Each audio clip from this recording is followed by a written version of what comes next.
Est-ce que tu bosses juste pour payer tes factures? Est-ce qu'à chaque fois que la semaine commence, tu comptes les jours comme un prisonnier attendant sa libération le vendredi après-midi? Et est-ce que du coup, à côté de ça, t'as plus du tout d'énergie pour faire ce que t'as envie à côté? C'est ce qu'on appelle un job alimentaire. C'est pas censé durer toute la vie. Et malheureusement ou heureusement, moi aussi en ce moment, je passe par cette case. Alors, comme c'est bientôt la rentrée et tout ce qui va avec, c'est-à-dire le stress, les nouveaux projets, les nouvelles résolutions, etc., j'ai eu envie de te faire aujourd'hui une petite vidéo pour te partager 5 clés pour survivre à ton job alimentaire sans y laisser ta santé mentale et surtout comment t'en servir comme levier pour ton projet de reconversion ou simplement pour t'en sortir et faire autre chose.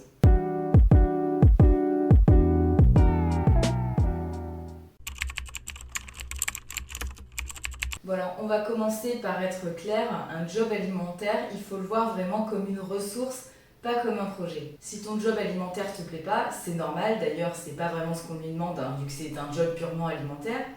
Ce qu'on lui demande, c'est d'être une ressource pour toi, c'est d'être une ressource pour t'aider à avancer. En fait, je te propose un petit peu de changer ton état d'esprit, puisque j'ai eu moi aussi tendance à me mettre en mode victime, juste à compter les jours et à me dire oh là là, quand est-ce qu'arrive le vendredi après-midi.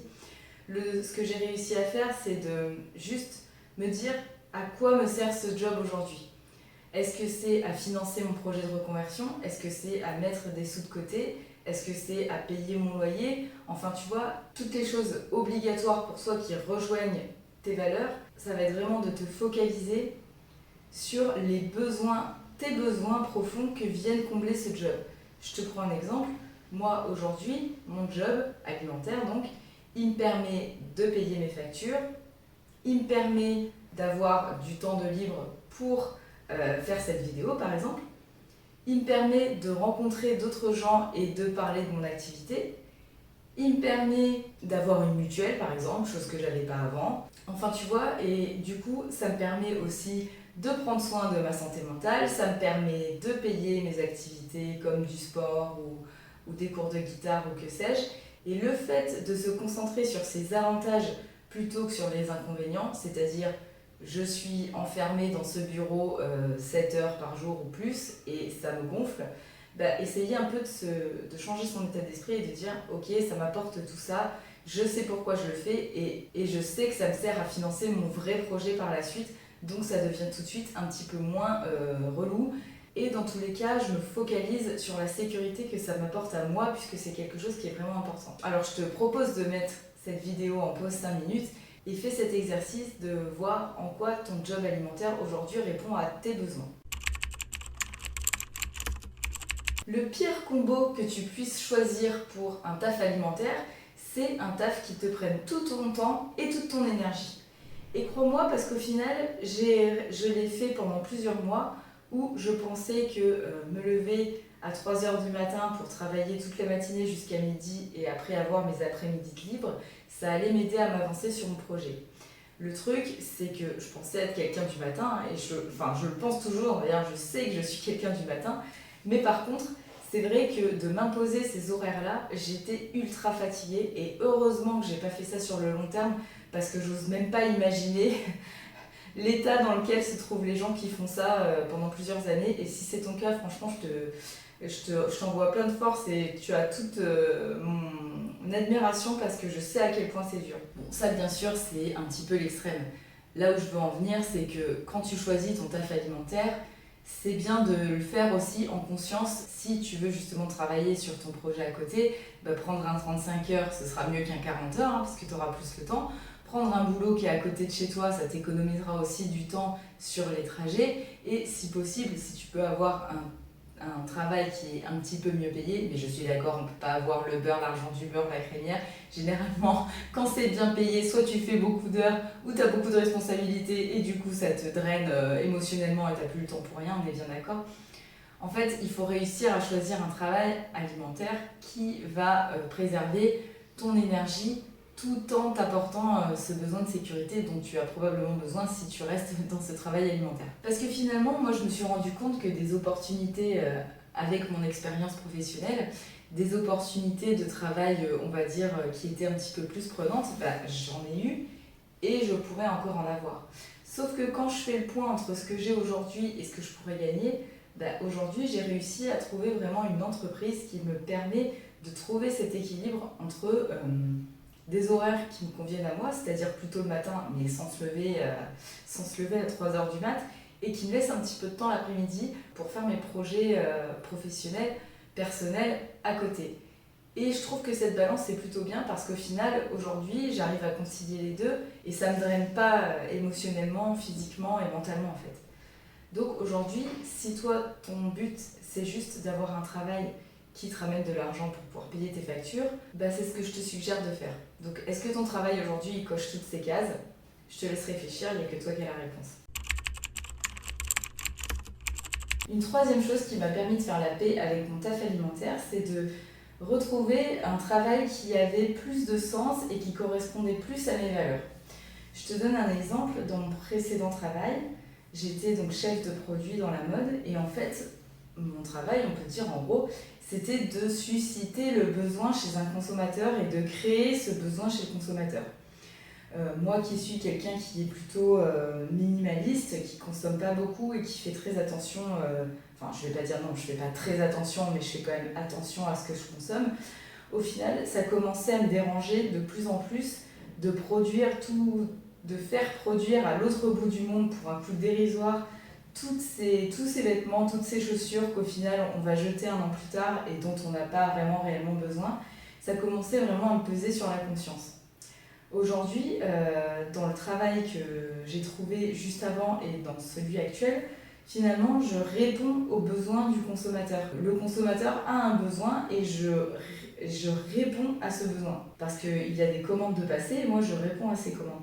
Et du coup, c'est un petit shift qui m'a permis de me dire que c'était utile ce que je faisais et que c'était pas juste pour enrichir, on va dire, un patron ou quelqu'un comme ça. Je sais que des fois, on ne comprend pas toujours quand je dis ça, mais je pense que si aujourd'hui tu as envie de te reconvertir et probablement aussi de te mettre à ton compte, cette idée a déjà dû t'effleurer l'esprit. Vraiment essayer de trouver un travail qui est un peu plus dans tes valeurs et qui est un peu plus aligné avec toi, ça peut vraiment te donner cette espèce de sens qu'on recherche un peu tous, même si c'est pas le job de tes rêves, on est d'accord, et que c'est que temporaire. Mais en tout cas, ça peut t'aider à le supporter un petit peu mieux. Donc, qu'est-ce que tu peux faire aujourd'hui? Qu'est-ce que tu peux apporter dans ton travail aujourd'hui pour que ça t'apporte plus de sens et que ça corresponde un peu mieux à tes valeurs, pour que tu te sentes un peu mieux au travail, parce que c'est quand même hyper important, si tu passes 35 heures par semaine, que tu ne le subisses pas tous les jours. Parce que sinon, c'est la porte ouverte vers le burn-out. Et comme tu sais, sur cette chaîne, ce n'est absolument pas ce qu'on recherche. On veut justement ne plus jamais y retourner. Le quatrième point, et ça je pense qu'on n'en parle pas assez souvent, c'est de éventuellement travailler ton attitude face aux autres. Tu sais, je sais pas si tu as déjà remarqué, il y a des gens, tu as envie de leur parler, tu as envie d'être à côté d'eux, tu as envie de travailler avec eux, parce qu'ils sont investis, parce qu'ils te rendent des services, parce qu'ils sont souriants, parce qu'ils te disent bonjour. Et ça, c'est vrai que moi, j'ai remarqué que dans toutes les entreprises où j'ai travaillé, au final, j'ai toujours gardé des bons contacts avec les personnes avec qui je travaillais. Et je trouve que ça aide vraiment, déjà quand tu n'aimes pas trop ton travail ou que tu le fais juste pour gagner ton salaire à la fin du mois, de travailler un petit peu nos compétences, on va dire, sociales. Et tout simplement, ça peut paraître hyper basique, mais au final, j'ai remarqué que c'est vraiment pas le cas de tout le monde. Mais juste d'être souriant, de dire bonjour, de dire au revoir, de s'intéresser un petit peu à la vie de tes collègues, sans bien sûr rentrer dans le cancan. D'ailleurs, en parlant de ça, ne surtout pas rentrer dans les histoires parce que ça n'apporte jamais rien de bon et en plus c'est inutile et je trouve que ça contribue vraiment à rendre les environnements de travail toxiques. Donc pas se mettre dans les histoires, essayer de bien s'entendre avec tout le monde, être souriant, rendre des services, tout en sachant poser ses limites bien sûr, mais essayer de faire du mieux possible en étant investi, même si c'est pas le boulot de nos rêves. Je trouve que ça change vraiment la donne et quand on a des bons collègues ou qu'on sait déjà que quand on va aller au travail ça va bien se passer, qu'on va pouvoir un petit peu rigoler et passer un bon moment avec nos collègues, ne serait-ce qu'à la pause café ou la pause déjeuner, ça change déjà beaucoup de choses et on y va déjà un petit peu moins avec ou la boule au ventre ou à reculons, mais si tu vas à ton travail avec la boule au ventre, c'est clair qu'il est probablement temps de changer. D'ailleurs, petit point bonus, hein, n'oublie pas qu'un taf alimentaire, ça reste alimentaire. Donc il ne faut vraiment pas avoir peur de le quitter et de trouver autre chose d'alimentaire. Moi je sais que j'ai quand même réussi à trouver du travail toujours assez rapidement et facilement. Mon expérience m'a montré que ça ne servait à rien d'avoir peur et de se dire qu'on ne trouverait jamais rien, puisque si c'est alimentaire, forcément tu vas baisser tes critères, mais pas trop quand même, on n'accepte pas tout et n'importe quoi, comme je te le disais. Mais en tout cas, sache que voilà, tu t'inscris en agence d'intérim et tu peux changer de boulot si vraiment celui que tu fais actuellement ne te convient pas et te rend malade. La 5e clé, c'est de faire le point régulièrement avec ton banquier et avec surtout toi-même.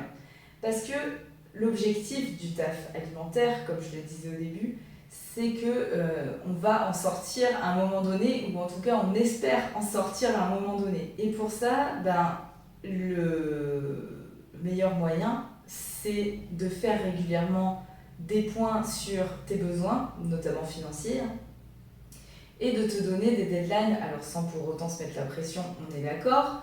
Tu peux utiliser ma petite technique que je t'ai partagée, je mettrai la vidéo par ici sur le journaling. Mais en tout cas, des petits exercices de journaling comme ça tous les jours pour faire le point sur tes finances, sur tes objectifs, parce que évidemment, si tu ne te mets pas d'objectifs, tu ne pourras jamais, tu ne vas pas avancer, même si on est d'accord, c'est pas la course à la performance.